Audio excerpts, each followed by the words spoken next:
Good morning. This is Talking Devils. I'm Wayne Barton, joined this week by United legend Paul Parker. How are you doing, Paul? I'm good, thank you. Good. And as you can see, we are joined by the incomparable David Murphy. Better get a compliment in because he might leave us for another month. How are you doing, Dave? You all right? Well, I mean, this is the only way I gain a compliment. I'll see you again next month. It'll be too soon then as well. If you're watching live on YouTube or Facebook, if you can get your comments in and subscribe. If you're watching the replay, feel free to comment because we do reply to the comments that we get as well. If you're listening back on the audio podcast, be sure to subscribe and leave a positive review on the platform you're listening on. And so if you're watching on Twitter, feel free to get your comments in because they do come up in our stream now and we can discuss those while you're watching. Let's get through today. We'll briefly touch on Wolves. We'll talk about the West Ham game yesterday and the outcome of that. And obviously we're going to talk about Munich as well. So first of all, we'll talk about Wolves 4-3. United were in control for much of the game. Then it all went crazy for 25 minutes. We had the mini game within a game in injury time, as you normally do when you get 9 minutes. And then you get the Cobby masterclass. And Paul, Manchester United do things to you, and you've played in games like that as well. And we can all sit and I guess later in the season we might look back at the tendency, and we have done throughout the season, the tendency of teams to leads away and to do crazy things. But sometimes football's about the moment, and I think I would have rather won 4-3 in that way with Cobby scoring in injury time than I would have won 4-0. And I don't know if that really makes much sense to many people watching, but there was just something. Obviously, the last-minute winner is one thing, but the sort of way that it is intrinsically linked to who we are as a club, like snatching victory from jeopardy and everything like that. I guess as a defender, it didn't make pretty viewing for you, but what did you make of Cobby's winner at Molineux? Well, I mean, everyone's talked about it. People try and explain it, but even the most experienced player, many of them around, of course, may not have the composure he had when he done that. He was so much in control of himself when he got the ball, when he was running, and you just always believed that there was going to be something that happened at the end, and everything about it was right. And when you think about his age and you look at where he is at the moment, I worry for him, to be perfectly honest, because I worry that the media attention and how they throw things at young players, that they might try and push his career too quickly, rather than him just being a settled player at Manchester United and being allowed to make his own way. It was easy many, many years ago with Sir Alex Ferguson with young players, and he controlled them. He kept all that away from them. They grew in the way that Sir Alex wanted them to grow, those young players. But I don't know if Ten Hag can maybe keep hold and make sure that nothing's pushed on him. Already they're talking about him going to the Euros, and I'm kind of thinking, hold on a minute, give it a bit of time. The lad's just come in. It's not rushing. I'll just take him along just so he can see it and feel it. He can see it and feel it by watching it on telly. Don't just go and take him and try too hard with him. And that's what we are. That's what generally happens with media when they grab hold of a player. But there has been a lot of young players who have knocked at the door. When I say that, I mean they've sat on the bench. They've kind of got on, but they haven't made the impact that he's made. He's done it in a way that no one else has done. We've seen little bursts. We've seen good runs. We've seen, good goals scored or made, little glimpses, but he's added something which is needed to be a top player playing for a big club, and that is consistency. That's what he's been about. It hasn't just been here, there, and everywhere. You kind of go, well, he's only young. That excuse hasn't been used on him at all. And so he's only young. That's going to happen. He's played the game just like a seasoned pro. Yeah, No, yeah, absolutely, I agree with that, and all the things about not taking him to the Euros and everything. I remember Theo Walcott. Did he even play a game for Arsenal before he was taken to the 2006 World Cup? But he was signed by them. He barely played if he did play. Dave, it's an interesting one with Cobby. I didn't think he played particularly well yesterday, but I think those kind of experiences are really good for him. I mean, I don't think he played badly. I mean, he didn't stand out in the way they did at Molineux or a Newport, where he was obviously very good in that game as well. But the thing about him was was West Ham away was like his second or third game, and he made the mistake for them scoring. And to see him play as he did at Wolves and score the goal that he did at Wolves, I'm talking about Wolves. I'm not talking about yesterday. I'm not criticising him for yesterday as well. But what I'm talking about is the mental recovery to just play a natural game. You know what I mean? Even a mistake like that can set a player back if they're scared to make a mistake. But he plays exactly the same all the time. His composure, and Keane spoke about it on Sky as well. That something that we've talked about a lot is that composure and character of a player, to the temperament, his ability to move from the under 23s and the youth team into the first team, play in exactly the same kind of way, which is probably the most difficult to do in that central midfield position, considering how competitive it is. But he plays the game to his own rhythm, and that's what helped United so severely, and obviously it helped on Thursday night with the goal. What was your reaction to Bobby scoring that late winner? I mean, I did think back to the West Ham game, and at that time, when he made that mistake, I thought, well, we're really going to see if this kid really is going to be able to step up to this level. Because, like you said, a mistake like that, the media come for you, and it can absolutely destroy you. To be honest, I think it spurred him on. He's played even better since. I do agree. I think he did have a quieter game yesterday, but I think he's an absolutely phenomenal player, and I'm not gonna sit here and say I've watched him a lot. I've seen some of them in the under-23s, and he was just a level above everyone else. Just really was a level above everyone else, even at that age. And he's taken that form into the first team, which is absolutely astonishing that he looks so at ease in the first team. Obviously, it does cross my mind. You're playing for Manchester United, biggest club in the world. There's going to be that extra pressure. You come to the junction, do you go left, do you go right? If this was 2 years ago and the dressing room that we had 2 or 3 years ago, I would have been concerned about where he goes. The influences within that dressing room were not great. I think the dressing room that we have now, a lot more experienced heads. There's not so much focus on social media with a lot of the players that are in that team. Not as much, encouragement to get your face out there.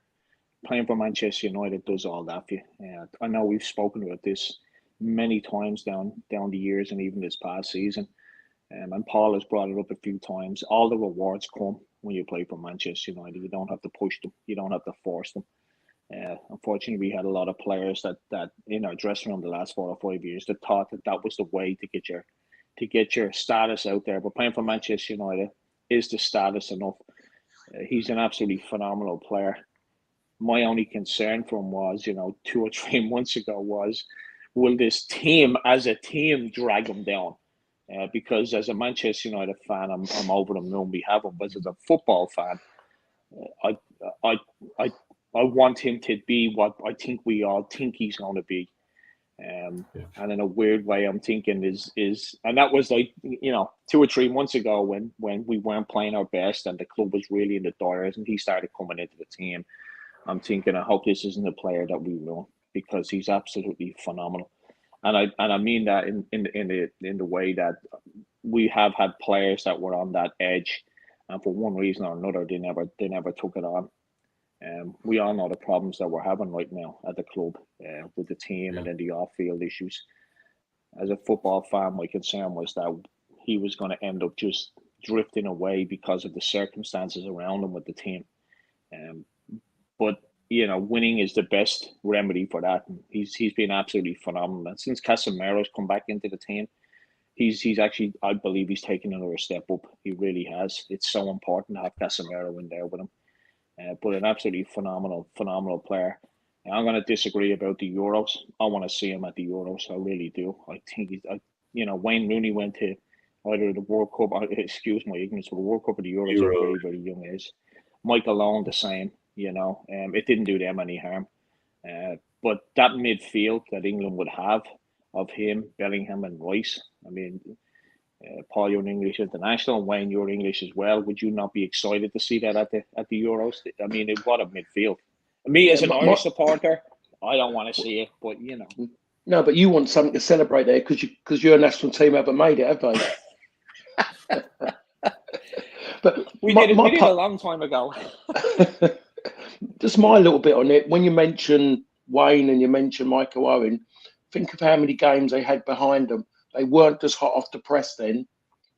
They were kind of young, but kind of established in a way compared to where he is at this moment in time. And you talk about Gareth Southgate, he ain't suddenly going to go and change a midfield just like that. It isn't going to happen. Yeah. If you're still picking Jordan Henderson when he's in Saudi Arabia and playing him, then that should answer everyone's question exactly. That you're gonna come in as someone who's hot, who's playing at their peak at that given time. He's going to bypass that and go with tried and tested. So I'd rather him go there. And if he was to go there and there was always a shout that there's a good chance of him starting and being a regular, you think to yourself, you don't want to stop it. But just to go around and do that, and then that lifts everything up there. And it's amazing when you're young that things can go there. But I'll tell you what, they come down a lot quicker. Yeah. And I think you need to be mentally prepared for that as well as a young player. You can't give something there and then take it away too quickly. And that's why I'm pleased that Ten Hag, the way he's gone and done it, he's done it with a few players. He's brought them in. I think Dallow's one where Dallow suddenly was given a sniff and he done really well. Haven't seen him since. I think against Nottingham Forest, done really well. He done more in that time he was on the pitch than Anthony. I know that's not difficult, but he done it, and he done it well when he had the ball. Done really well with the ball. He saw the pass, he played, he moved. But I just think myself, just with Cobby, I just think that I just don't want to take too much, or don't want to give too much to him to take it away. And I think Ten Hag got it right with him. I think he got it wrong with Diallo. Is it Diallo? I'm thinking about. Who am I thinking about? That, Diallo. Diallo. Sorry, I think he's got it a bit wrong with him. He hasn't given him that little bit, and maybe he's now, after what he'd done with Sunderland, where he was like that. I just think, what is he thinking now? Because he will believe that he's done well for that time when he come on, and we haven't seen him since. Yeah. Sir Alex never done that with young players. They knew exactly where they were at a given time, and I think and he knows he done well. And I think there's a lot of people who have been asking that question, given the issues, the way things are with Manchester United and wide players. Yeah, Aspion, good morning, mate. He says, I do not hope he will be picked for the Euros. Again, a bit of national tribalism maybe to play there. Cobby, a fantastic player. You look at the players who've come through over the years, and obviously United have got a rich history of it, but you could talk about Garnacho, we could talk about Januzaj at one point when he came through, but again, I'm going back generationally here, and I'm thinking, since Giggs, have we had a player that has come through that could be potential through the system, who could be so potentially revolutionary for an area of the pitch? Giggs transformed that left-hand side, and I don't know if we have. I know, Beckham and Barton, Scholes, they were all brilliant players, but it wasn't like we were struggling in that area.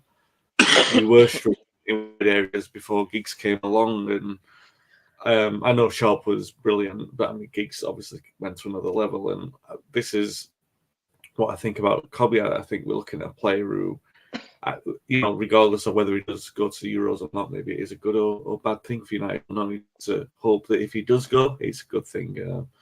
Hopefully he continues his great form this season, because he's been magnificent. A bit quiet, like Dave said. I was critical of him there. And Ashbourne says, Bjorn, I don't know how to pronounce that now, hopefully. Getting it right is national team players in the squad, the better. Yeah, I tend to agree with that. United over England. Obviously, England contingent will want to go, won't they? Anyway, West Ham, Manchester United 3, West Ham 0. Højlund scored a great goal in the first half. Garnacho adding 2 in the second. A really good day as far as result and goals are concerned, because it's a really sort of comprehensive win, really, compared to what we might have been thinking we were going to do beforehand. Talking about this on the podcast last week, where we weren't sure about Wolves and West Ham in terms of like United being able to turn up and get wins in both of those games, but they have done. The second one in convincing fashion, even if I must say the best fullback performance on the day does come from Park heritage, somewhat related. Ben Johnson, obviously the nephew of Paul, and he was fantastic, particularly in the first half yesterday. He was unbelievable. And he switched sides for a bit in the second half and was very good then as well. But in the first half, he was West Ham's best defensive player and probably best attacking player as well for a long time. But United managed to sort of get through that in the areas where Ben wasn't playing.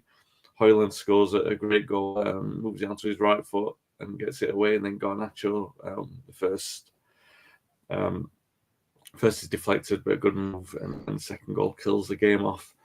Paul, was probably as adventurous as David Moyes has ever been at Old Trafford. I've loads of shots and yet still come away roundly beaten, which no one on this podcast is going to be that disappointed. But what did you make of United's performance yesterday? You know what I'm like? I can be deemed a skeptic. Say that, not deemed it, but I think I am in certain ways. I'll put it down. It was a win. That's the best way to put it. I think the scoreline flattered, to be perfectly honest. Still, I mean, the first half was okay, but didn't do enough with the ball. West Ham looked better as an attacking side with the ball in the first half. More urgency, more thrust, too much time on the ball. And I think I said that with the Texans yesterday, Wayne. Just looked how easy West Ham played against Bournemouth. And I was working the Manchester United against Wolves, and I was looking at the TV, flicking every now and again, watching the West Ham v Bournemouth game, and Bournemouth West Ham couldn't get the ball, and every time West Ham had the ball, they was always constantly under pressure. I still look at Manchester United, I still look at them, and I'm not seeing anything organised about trying to get the ball back quicker. Even you go close to somebody, they don't work their feet. They don't get the player's head down. They virtually say, I'm here, I'm touch tight, I've done my bit now, and that's enough.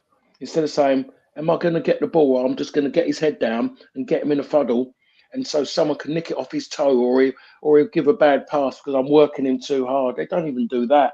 So Garnacho do that on numerous occasions. His effort was just to get there, and then he just stopped. And a few times then the player runs away from him. Pointless exercise even going there. You might as well just not bother. It was awful. And there was challenges were coming in late because they hadn't done the work early. But they were quite clinical. Højlund, again, first half, he had a very, very good first half, like he did against Wolves. His work ethic without the ball, second to none in that team. No one matches him for his work rate. And what he does, no one ever goes with him. He does it on his own. Is he being silly? Is he not doing what he's told? But I'm sure to the fans are going, we like that. And then he scores that goal, something out of nothing. That was down with Casemiro winning the ball, come out the box, and he's nipped in front, made a challenge. I don't know if he's meant to pass it to him, but he just gets the ball, Højlund, and he does it on his own. I never expected him to shoot with his right foot. And to be honest, you wouldn't have known that he's left-footed. The way he's hit that ball with his right was so much assurance with it. He knew exactly how he wanted to, where he wanted to put the ball, how to strike the ball. And I thought he'd done really well. But in the second half, again, like Wolves, it seems like, and again, like Newport, it's kind of, it's done. It's done. And that first 5 minutes, you said there's been many a time over the years when United have been 2-0 up against opponents at Old Trafford, and they come out, start of the second half, and they go bang, bang, bang. And if it's not scoring, it's the fact of they said they're virtually telling the team, we haven't done enough yet. And that team just wilts in the end. They will. Even if the game finished 2-0, they know they're not going to get back in the game because you don't give them anything in that first fight. You give them no joy. Even if it means committing a foul somewhere just to stop them even before it starts. They know it's going to be difficult. But they allowed West Ham just to get comfortable and just play. And all the time, I wasn't in the stadium, of course, but I just heard it, just hear what's going on. And it still was that little bit of edginess there. People not trusting that they're going to see out the game. And then the one where, again, Harry Maguire gets caught in possession, being too cocky, too laboured on the ball, gets caught out. Should have scored from that one. Emerson nicks it off his toe. Emerson got caught up in something, totally lost it at the end of it, ends up with the ball going too far outside his foot and completely miscues. And there's the one that goes over his head as well. And Dallow has to make that challenge at the end. I mean, maybe Bowen should have hit it earlier, but Bowen 9 times out of 10 scores 1-against-1s. Maybe one of the best in the country at 1-against-1s. Done it so many times.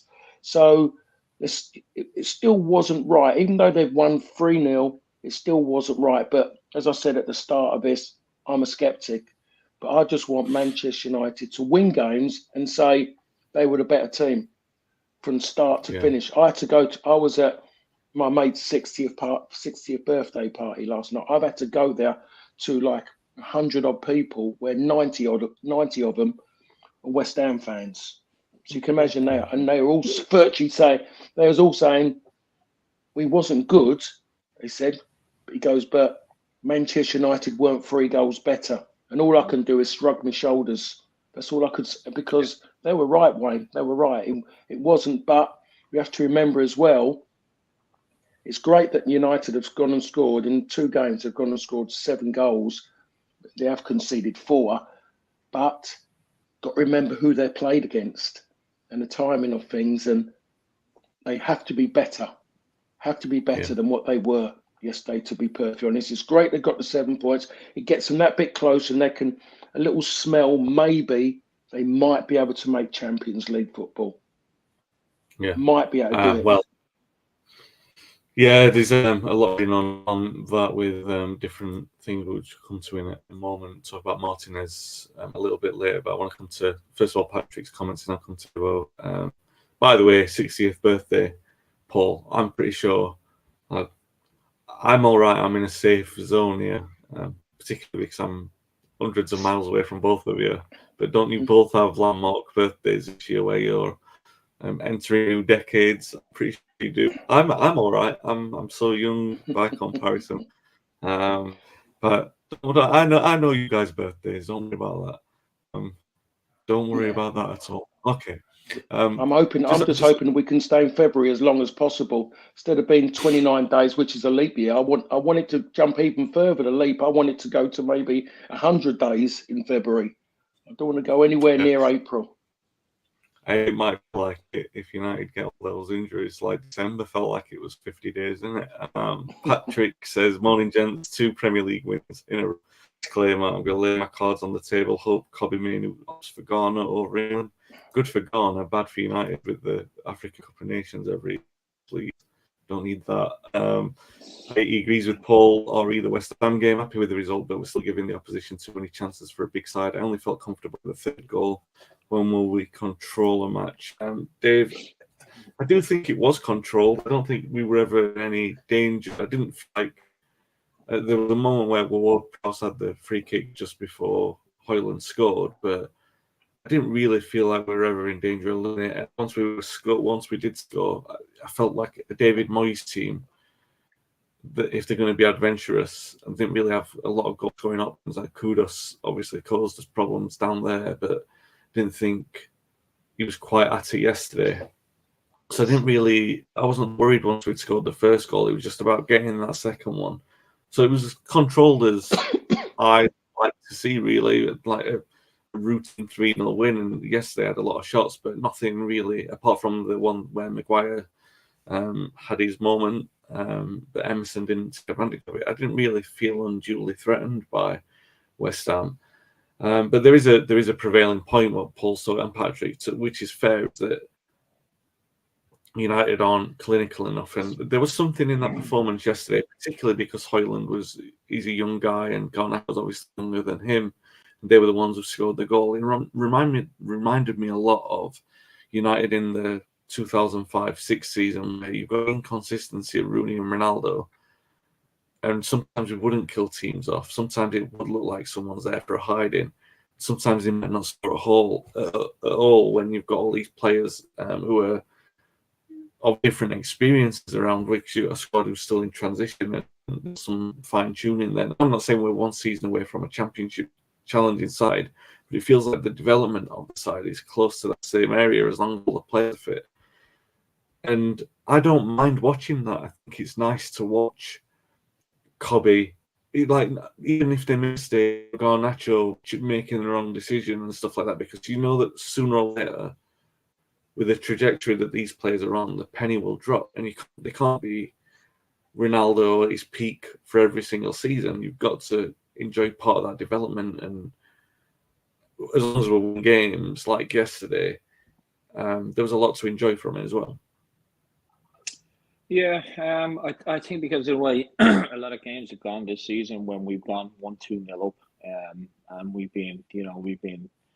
kind of implode when that happens at times when a team does pull one back.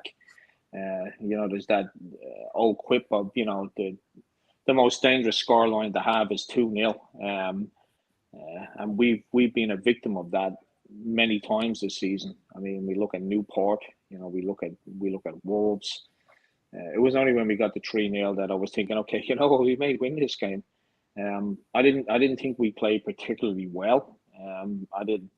West Ham didn't play well at all. There was moments in the game where it was like I just couldn't see anything happening. It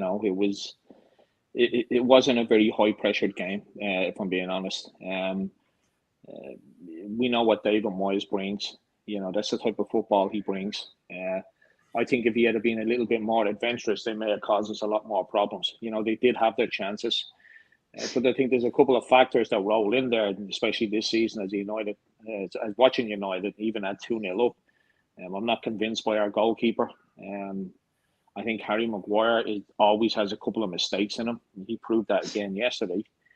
And then going forward is obviously our best, form of defence. Moving Garnacho out to the right is no coincidence that we've actually taken it up a level going forward now. I think he's absolutely phenomenal. He can cut in on his left and he can cross with his right. So moving him out there was, I don't know whether it was a master stroke by Ten Hag or just he was forced into it because Anthony was just, so bad, that we have to put an option out there. But putting him out on the right has worked wonders. I'm really enjoying seeing that relationship between him and Hoyland starting to mature, and I think we're going to get a lot of good games out of those two over the remainder of the season. Champions League is still within a sniff, but it's going to be a do or die game in a couple of weeks away at Villa. If we beat Villa, I'll start to believe that we may get that top 4 place. But I do agree with Paul. I think there wasn't anything spectacular about us yesterday. When we got the third goal, I kind of relaxed a bit then. I got, Jesus, we can't be that bad that we can concede 3 goals to West Ham in the last few minutes, But stranger things have happened. But I was really delighted with the performance yesterday. Obviously marred by the Martinez injury at the end. We just can't have nice things these days, can we? We really can't. As Manchester United supporters, there's getting Martinez back, Casemiro back. We're a different team. 2 players have made us a completely different team, and obviously putting Garnacho out on the right, it was starting to click. It really was, but now we've taken, depending how bad this injury is, and judging by Ten Hag's comments after the game, that could mean anything. That could mean he's disappointed because he's going to be out for the next 2 games after just getting back, or initial analysis is we'll see him next August. It's that waiting game right now. Pretty disappointed. I know he didn't go down the dressing room. He went and sat on the bench, which to me gave me a bit of optimism that it's, hey, maybe it's a precaution thing. He just doesn't feel right. But I did read a report at the end of the game where I can't remember the journalist anyway, but he was saying that even in the warm up, Martinez was very uncomfortable with his foot. He kept reaching down and rubbing it and stuff like that. So maybe it's a knock on from that. But to get back to the game, though, yeah, I mean 3-0 is 3-0. I'll take that any day of the week, considering what we've been through this season. It was a breath of fresh air to actually be able to sit and watch the game the last few minutes and go, hey, I think we're going to win today. But we didn't pull up any trees, but I'll take that 3-0 any day. Yeah. Yeah. Nicely put. And I don't think Paul or I need to add anything to Martinez. Wait and see what the severity of it doesn't look good. And obviously it has made a big difference already, even in the fact that we've conceded 2 goals to Newport and 3 at Wolves. He's still a difference to our plays, astronomical, really. And, hope that it's just a precaution, maybe a couple of weeks or something like that. But it's still to be missing for the game against Villa is going to be a very, very big miss. And I would say, presume it's 95% certain they'll miss on.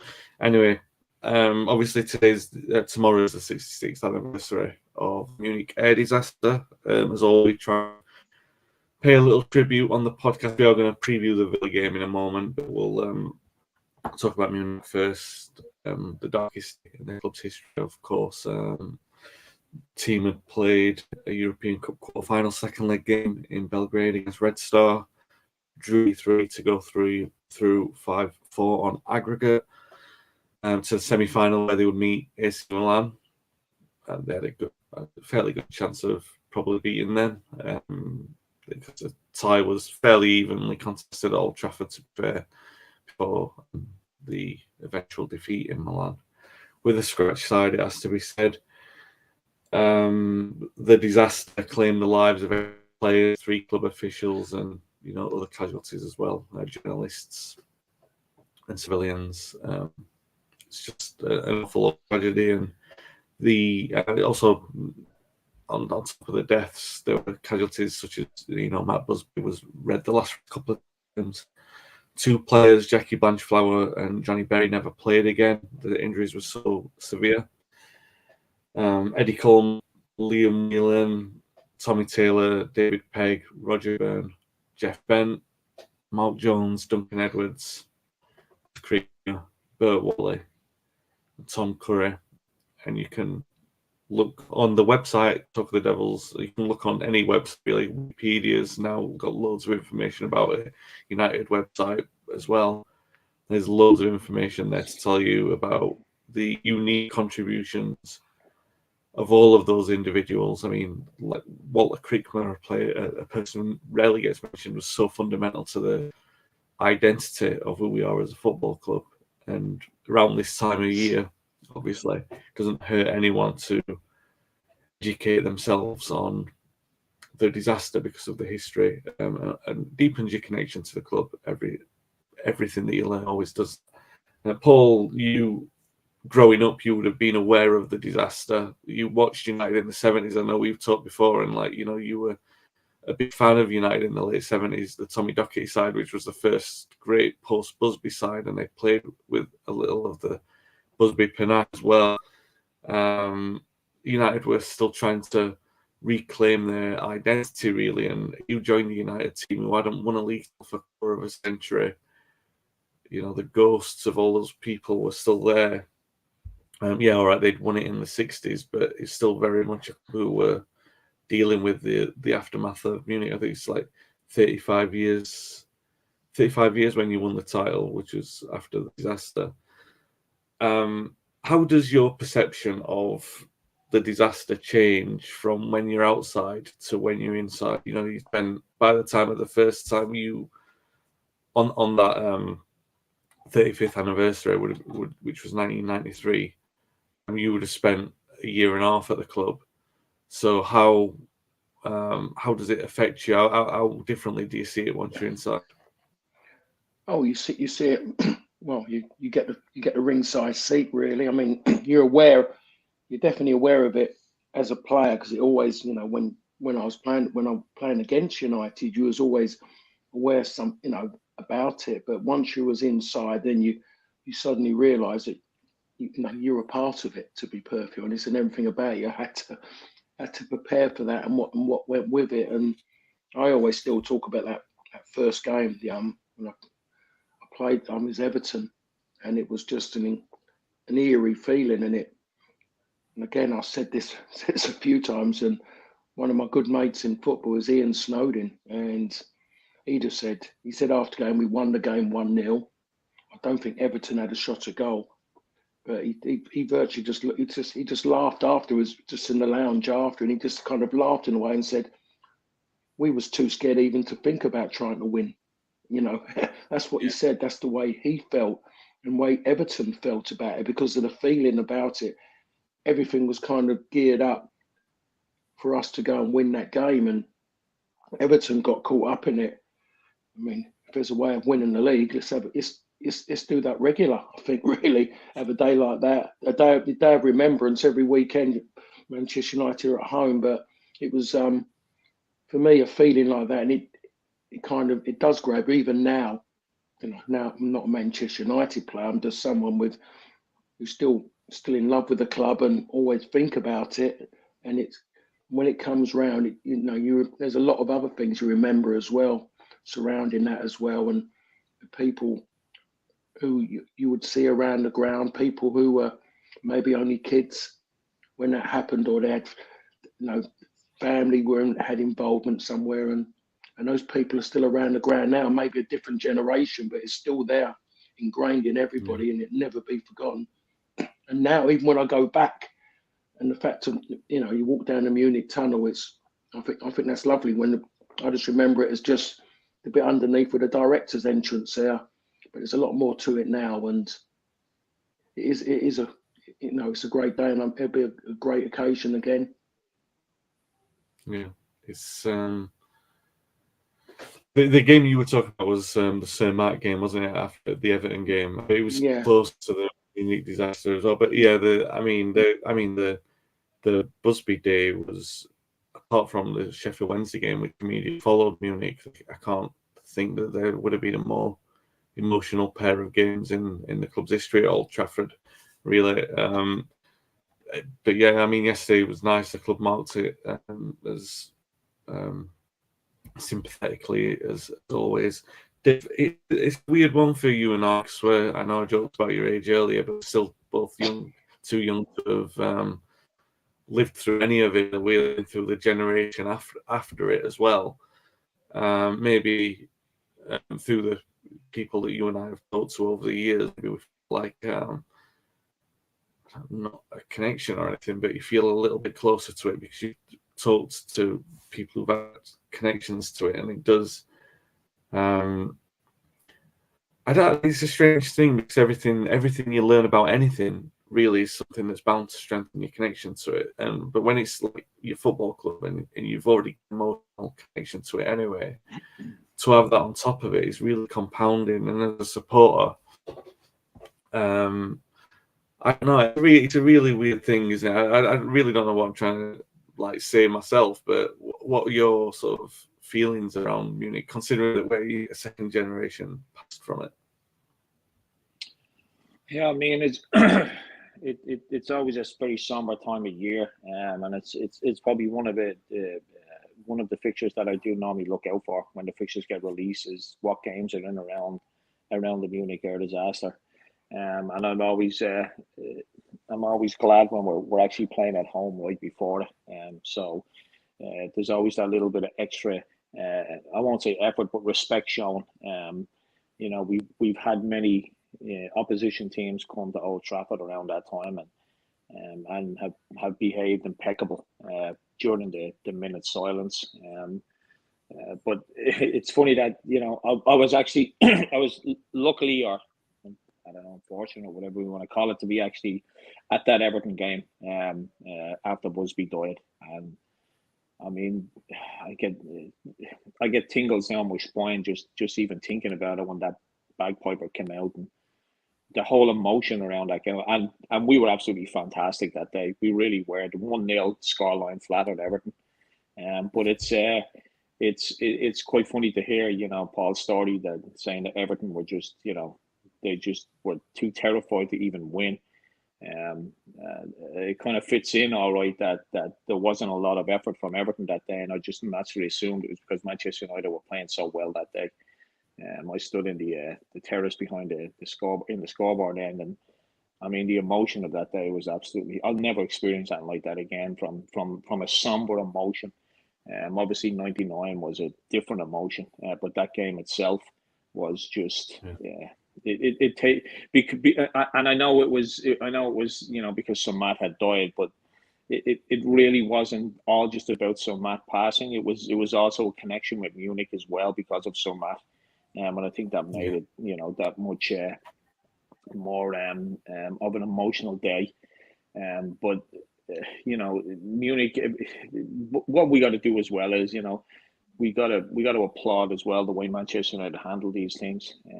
I think down the years the club has been criticised a lot for the way they've handled certain things, but I think in the most cases they get the Munich anniversary right every year. I really do. I think they put a lot of effort into it, and also a lot of our supporters put a lot of effort into it. And we see all over social media that they actually travel to Bayern, take time off work and. Spend a lot of money just to fly. Sorry, to Bayern, fly over to Munich, to pay the respects on the day. Phenomenal, phenomenal from the supporters, and I think, like I said, I think the club handles it very well each year. It could be made into something more commercialized. I think the club have not done that, and they've been criticised for trying to make a buck out of every single situation.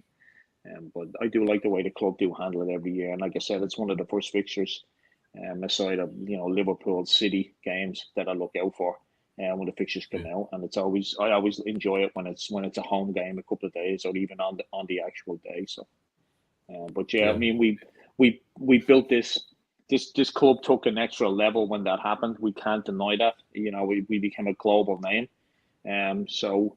We can take some kind of light out of that have put Manchester United firmly on the map. Even though, I honestly believe we were about to create a dynasty that was never going to be matched. Real Madrid took that mantle, but didn't have anyone in their way. I honestly believe Manchester United will be sitting here on anywhere from 10 to 15 European Cups if that disaster didn't happen, and it would take a very strong argument for anyone to convince me otherwise. So. Yeah. Oh, yeah. I think if anyone doubts the gravity of what they're saying, you really only have to go back and look at the mechanics of what was happening in that sort of mid-50s period with a number of quality players were coming through. And Bobby Charlton was a reserve. He didn't think that he was going to play. Bill Foulkes said that he didn't think he'd play games because Mark Jones and Jackie Blanchflower were so good at centre-half. And Bill Foulkes at one point was a leading appearance maker at the club for a brief period. Obviously, Bobby Charlton's over. You know what I mean? And Foulkes is still fourth in that list. He thought he wouldn't play. Charlton thought Edwards was superior to him. You know what I mean? You look at it in those terms, and you think of the long careers that were denied these players.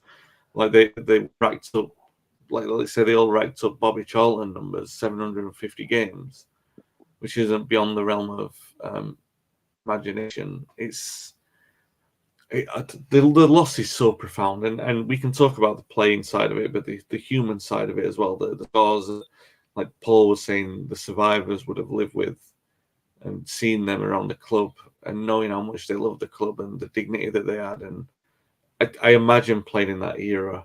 Not that I'm going to put Paul on the spot to talk about it because I know it's going to be quite an emotional thing, but imagine playing. It's difficult enough supporting the club, like when like trying to keep the emotion through for players we never experienced playing live or anything like that.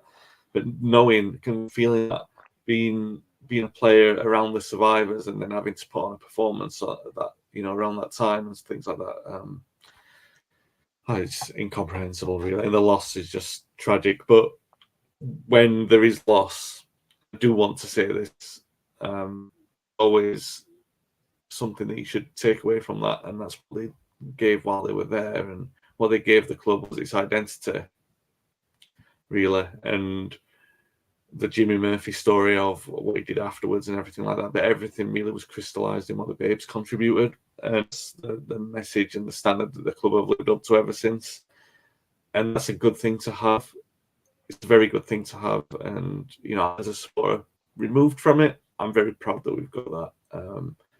So it's a day to remember that, as well as, you know, paying respects for how sad it is that they were lost. We're recording this live on Monday morning, the day before the anniversary of the disaster. Obviously, Trafford always has an event on the day. So if anyone is listening in the area, make sure to make your way down to Trafford and pay your respects if you can. Okay, so United play Aston Villa next week. Paul, Villa, a bit of a mix since Christmas, but they've still only lost 5 games all season. They're not in that best run of form. At Villa Park, they drew with Sheffield United just before Christmas. They were beaten by Newcastle at home in the week, but they did absolutely tear Sheffield United apart at Bramall Lane. Very difficult prospect for United going there with Martinez injured, but the form has been better. It's a crucial game. I mean, I don't expect that we'll challenge for Champions League spots this season, but if we win this game, maybe there's an outside chance. It's critical for that, isn't it? I would say it's absolutely imperative not to get beaten. That's the most important thing for United, not to get beaten. I know it's going to be difficult. It's even more difficult now with Martinez maybe being out, because when I looked at that back four against Wolves and the way they played, I think as a back four, I think that would be the strongest that he would have at his disposal. There'd be arguments about Wan-Bissaka maybe playing, but Dalot gives that little bit because he's more variable in the forward areas. Defensively, as it showed yesterday, he's a little bit more astute now. He's sensing danger. Otherwise, that game would have, they could have scored, West Ham. But the back four was really good. Varane had been playing well next to Johnny Evans, and then Varane then plays with Martinez, and he was excellent. I was surprised he didn't start yesterday. I don't know what was behind it, but I was surprised. But I still look at Villa, and Villa come back really well to go, and after what happened against Newcastle, I think you know in yourself, Wayne, when something's going really well and you're having this great run, when it gets stopped, normally it's something big, something out of the blue. It just explodes in just one moment, and MOT just thought, what's happened here? Newcastle. And while they couldn't score at one end, Newcastle, everything they hit seemed to go in. But then to respond, and people say, but it was only Sheffield United, but to respond in the fashion they did. I mean, I watched it, and in the end, I had to, I was upstairs watching it on the iPad, and in the end, I flicked it off because I felt embarrassed at Sheffield United. They kept panning to the manager and panning to the fans, and I felt sorry for them because the Villa would absolutely just, I'm just going to say, battering them. It could have been 10 after 30, 35 minutes. So United have to be better than what they were yesterday, because Villa are relentless when they go forward. Everyone gets involved. They play as a unit. Everyone goes up. Everyone comes back. They play quite high as well, a bit like Tottenham. So they are vulnerable for the one behind. But then you need players who want to run as well. That's the thing, who want to run behind to stretch them and to make them think then about dropping back, to create space in front for the midfield players to get on the ball and maybe create something. So it's just that game which it's a tester, really. I think it's good to go. I think for United to go and play Villa now, considering they come to Old Trafford and done well. Then now Villa during my time was a place where United went and hardly lost. Always great. I love Villa Park, saying that, but I'm nostalgic. I still love Hillsborough. I think they're two iconic grounds because I still think of them as FA Cup grounds. But United, normally go to Villa Park, and it's an occasion, and the game is, the game and everything about it has still got a ring to it. They just need to go there and grab it, go there and give Villa their second defeat at home. Yeah, it's a good point about the high line, because really, it was the high line that United are exposed to come back and win at Old Trafford. You would expect that if Villa go to Villa Park, they will have learned from the lesson and maybe sit a little bit deeper this time round. But United can't afford for it to get into that position. Expecting to see next week.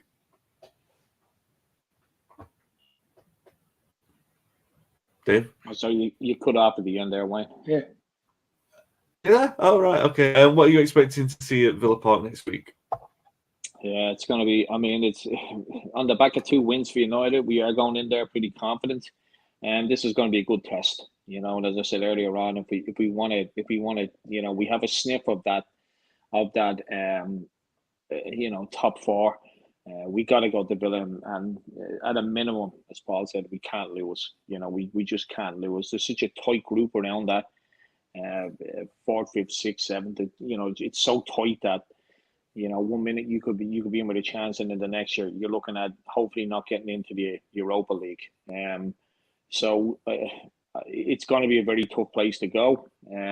Villa are, I know we said it's only Sheffield United, but at the end of the day, they came back and thumped them 5-0. That's going to give them a lot of confidence. Ollie Watkins scored again. He's going to be a big problem. Having Martinez in there would have been I would have been a hell of a lot. Obviously, we would be a hell of a lot more confident going in there. Still a little bit nervous because Villa are a good side. They're a decent side this season. I don't think they have 3 or 4 seasons in them of being a good side. I just think every year the Premier League throws up 1 or 2 teams that go above and beyond. And I think Villa are that this season. But they are dangerous, and but we're coming on the back of 2 good wins. We've scored 7 goals. Hoyland has scored in his last 4 games. Garnacho is starting to click. Casemiro's back. Fernandez is not being as erratic as he has been for a lot of games. I think he's been, I think having Casemiro back has helped him as well. And although I'm still not 100% convinced of Dallo, I think he definitely has improved over the past couple of months. And that block yesterday was absolutely phenomenal. I'm just a little bit concerned that we stick with Harry Kane at Villa Park. I think Watkins will have a field day. Harry Maguire. Harry Maguire. I'd actually forgotten about that one that dropped over his head until Paul mentioned it, and then in slow motion it looks even worse. He's just his positional sense at that moment was absolutely shocking. And then obviously I have no idea what happened that time when he get the ball away and the West Ham broke, and I think the guy that just broke into the box just couldn't believe he got 1 or 2 meters from the goal, and he absolutely spooned it over the bar. Yeah. But that's what, unfortunately, that's what Harry Maguire will give you, and we can't have mistakes like that at Villa Park. Better teams will absolutely muller you. But I'm looking forward to it on the back of 2 wins, and again, Villa Park, one of my favourite grounds, really is. They haven't done a hell of a lot to it, which makes the nostalgia of it, even better. The crowd is always up for it. It's a nice big ground. It's very open.